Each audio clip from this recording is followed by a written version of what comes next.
दो खास मेहमान हमारे साथ जुड़ गए हैं, दोनों वरिष्ठ लोग हैं, उनके पास बारी बारी से चलेंगे। विनोद शर्मा जी, हिंदुस्तान टाइम्स के पॉलिटिकल एडिटर हमारे साथ है, स्वागत है आपका। और संदीप शास्त्री जी, जो कि CSDS के वरिष्ठ कार्यकर्ता हैं, आप दोनों का बहुत बहुत स्वागत है। पहला रिएक्शन मैं संदीप जी आपसे लेना चाहता हूँ।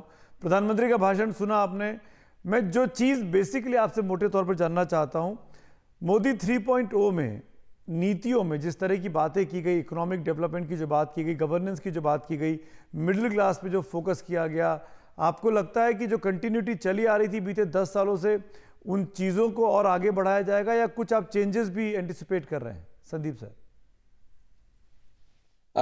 सुमित जी, ये भाषण जो हमने सुना आज, इसमें एक मुख्य बदलाव जो मैं देखता हूं वो ये है कि बीजेपी की जगह अब एनडीए की बात हो रही है। एनडीए की डेफिनेशन उन्होंने नई दी, नई भारत, अभिवृद्ध भारत और आकांक्षाओं का भारत, ये उन्होंने एक नया दिया है। और जो मध्यम वर्ग के बारे में उन्होंने बात किया है, CSDS लोकनीति सर्वे ये दिखाता है कि मध्यम वर्ग में बीजेपी का सपोर्ट थोड़ा घटा है। और उस जो घटने के कोई संकेत हैं, वो रिकवरी का एक प्रयत्न नरेंद्र मोदी जी के स्पीच में आप सुन सकते हैं। तीसरी बात, ये एक हनीमून पीरियड का स्पीच है। सभी एलाइज ने सपोर्ट दिया है, औपचारिक रूप से सपोर्ट मिला है।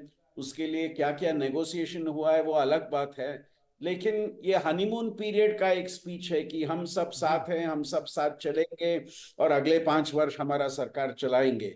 सो एनडीए एमपीज के लिए एक फील गुड फैक्टर, मुझे लगता है जी। वो ये स्पीच का एक फोकस है। और मैं 3.2, समित जी, उसमें एक बड़ा चेंज है। प्रधानमंत्री अब बीजेपी की कम बात कर रहे हैं, एनडीए की ज्यादा बात कर रहे हैं। वो समझ में भी आता है सर, वो अर्थमेटिक ऐसा हो गया है पार्लियामेंट का कि वो करना भी पड़ेगा। बीजेपी 240 पे है, 273 के 32, 272 से 32 सीटें कम। विनोद शर्मा सर, मैं आपसे पूछना चाहूँगा, इस मोदी 3.0 में दो इश्यूज पर, इंटरनेशनल रिलेशंस और इकोनॉमिक्स, क्या आप कोई बड़ा शिफ्ट देखेंगे? क्योंकि अब एक अलायंस सरकार है, या जो चीज़ें चल रही थी, जिस तरफ इशारा किया गया आज बार बार, उसी दिशा में चीजें और आगे बढ़ेंगी? देखिए, इंटरनेशनल अफेयर्स तो मुद्दा रहेगा, लेकिन उसका उतना प्रभाव हमारे डोमेस्टिक पॉलिटिक्स पे नहीं पड़ता है अगर वो ऐसा मुद्दा ना हो जिससे कि हमारी इकोनॉमी और हमारी जो पीस है नेबरहुड में उस पर कोई फर्क पड़ता हो। देखिए, बात यह है कि ये जो हमारी इकोनॉमी है आज के दिन की, वो पॉलिटिकल इकोनॉमी। जी। और अभी जैसा कि शास्त्री साहब ने कहा, ठीक कहा उन्होंने, कि ये पहली नजर वाला प्यार है और उसके बाद शादी होगी, गोना होगा और फिर कैसे दाम्पत्य जीवन चलेगा, ये हमको 6-8 महीने में, साल भर में पता चल जाएगा। देखिए, समझिए इस बात को कि बिहार के इलेक्शन से पहले वहां के जो घटक दल हैं और जो सहयोगी दल हैं एनडीए में, वो जी। चाहेंगे कि जो स्पेशल पैकेज वो बरसों से मांग रहे हैं बिहार के लिए, वो उनको तुरंत से तुरंत मिले। उसी तर्ज पे चंद्रबाबू नायडू अपने राजनीतिक जीवन के अंतिम मरहले पर हैं, वो 73 साल के हो गए हैं।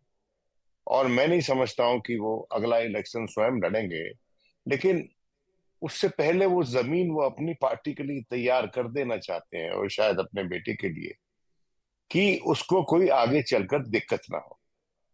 और ये जब सवाल डिमांड्स रेज की जाएंगी, उस वक्त किस हद तक माननीय प्रधानमंत्री उनको पूरी कर पाते हैं, ये एक दो मंत्री पद का सवाल नहीं है।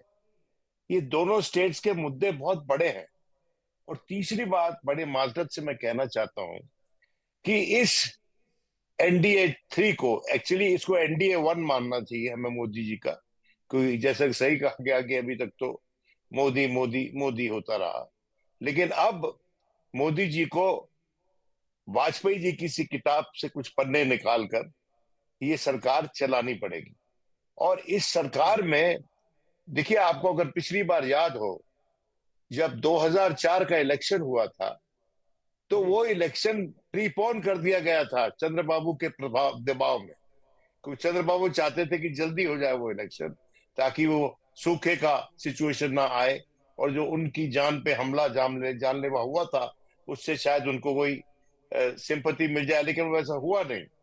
तो जी ये हाँ। जो इकोनॉमिक मॉडल है, इसको रिविजिट करना पड़ेगा, क्योंकि जो हार उत्तर प्रदेश में हुई है, उसका मुख्य कारण बेरोजगारी है, उसका मुख्य कारण अग्निवीर है, उसका मुख्य कारण महंगाई है। तो ये जो विकास का मॉडल है, वो जी मूर्ति वाला मॉडल नहीं है, वो मंदिर वाला मॉडल नहीं है, वो रोजगार वाला मॉडल होना पड़ेगा। विनोद जी और संदीप जी, शुक्रिया, आप दोनों का, वक्त की कमी है, थैंक यू सो मच। लेकिन कुल मिलाकर ये कह सकते हैं कि आने वाले अगले 5 सालों में हमको ये देखने को मिल सकता है कि जो चीज़ें लोगों को एस्पिरेशनल बनाती हैं, आकांक्षी बनाती हैं, नौकरी की बात, अच्छी सुख सुविधा की बात, उस दिशा में नई सरकार, मोदी 3.0 कहिए या NDA 1 कहिए, वो उस दिशा में और कदम आगे बढ़ा सकती है।